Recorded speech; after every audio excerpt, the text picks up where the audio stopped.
hallucinogenic drugs are not the only way that Native Americans found a way to hallucinate and be that other world. Starving can make you hallucinate. Starving, the vision quests that were done by the Indians of the plains, those didn't involve drugs at all. That was exhaustion, starvation, and it would trigger it. For the Maya, what they would do is they would, again, starve, keep themselves in darkness, kind of sensory deprivation, and then they'd cut themselves. And that sudden loss of blood is what would trigger the vision. Whoa. So a really bad cut when you are starved and exhausted is the trigger point. The Native Americans in the plains, they kind of ran around. They didn't know when it was going to happen to them. They had to hit their threshold. That's so fascinating. But the Maya kind of honed it where they'd get themselves prepped, and then a quick and intense blood loss would trigger the vision. Wow. Because that's so interesting, because when you do, I've never done ayahuasca, but I've done DMT, and when you do DMT, it's almost like it's experiencing death in a way where your soul kind of like leaves your body and you leave like the material world behind. That's their interpretation, that they are entering the world where the dead reside. Like they want to, and I'm not talking about are you talking about sacrificing? No. Okay, I'm you're talking about getting like getting to the edge. Right. Getting to the edge, right. Like getting to the edge of death, but not going all the way. Hallucinogens, in a way, are poisoning us. The hallucinations are our body fighting off what it thinks is something trying to kill it. Right. What sort of, so they would starve themselves and then cut themselves so they would almost bleed out fully, and then they would experience these things? And were there any rituals involved in it? Was this like a ritual thing? I mean, this was a king thing. The kings would cut their penises and then dance around with paper tied to it, and the blood would splatter everywhere. People would see that. Then they'd put that paper in a bowl and burn it, and that blood and the smoke that it created was the conduit between this world and the other world. And through the smoke, their ancestors would come down and talk to them. I find it fascinating that it was specifically their blood, and we talk about bloodlines. We talk, ancestry can take my DNA and connect my kids to it. It's the fluids out of my body that actually show our proof of connection. It's funny that they specifically burned their own blood to contact only their own ancestor. They couldn't contact anybody by burning their blood. It was somebody of their bloodline. And how do you know specifically they were doing this thing by cutting their dicks and dancing around? There are they're not photos, but carvings that show them doing it. Show them doing this. Yashilan, they're a little, Can you find a carving online of this? I really want to see Yashilan Stela. That ought to do it. Yeah. How do you spell that? Yaxchilan. I bet a lot of them probably died on accident by doing this. Probably. Though they did have, there was a neat ethnographic or ethnobotanical research that showed that even today, the Maya know a number of plants that are blood coagulators. Oh, really? So they can quickly stop the blood. In fact, one of my guys in Palenque, when I was the guys that were on the machete, she's pulling a rope through her tongue. Yeah. And see the bowl at her feet with paper that's kind of folded inside of it. Mm-hmm.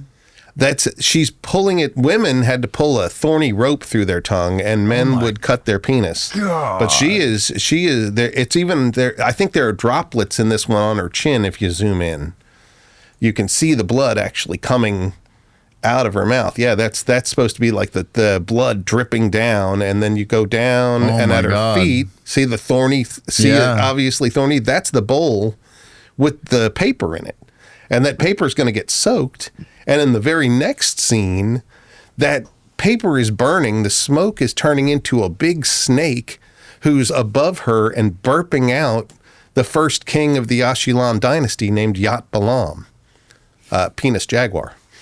Yep. There. Penis jaguar. Penis jaguar. That's a pretty cool, badass name, huh? Yeah. Nobody messes with penis jaguar. That's pretty fucking cool. Or jaguar penis. Something I think that we should highlight. If you go back to where you're zooming in really quickly, just segueing for just half a second, taking a side trip from talking about psychedelics.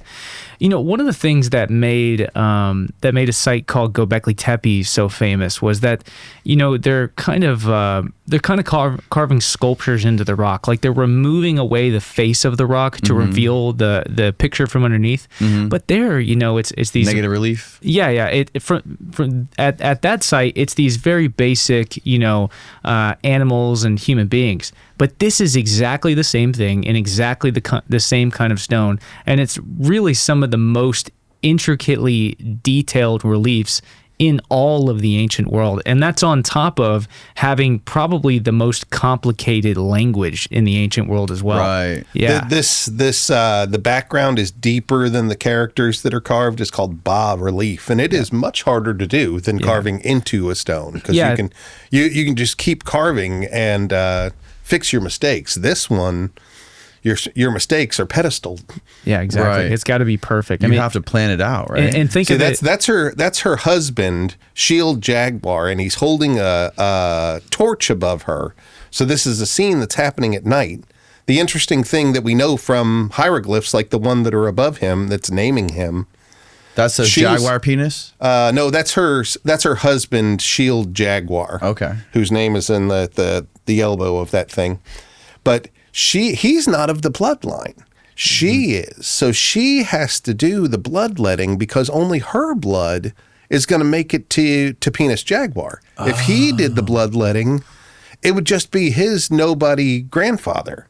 So she's the one who's doing it for him. And then there's a number of scenes like this one. This one, I think, is in the British Museum, but the other ones are in the Mexico City Museum. It's a whole building. This is a lintel, so it's above your head as you walk in the temple. And there are 4 of them that create a narrative of what's happening here. She lets her blood, and then she contacts her ancestors. Yeah, Yaxchilan Lintel 33. And this is Mayan again, correct? This is Mayan.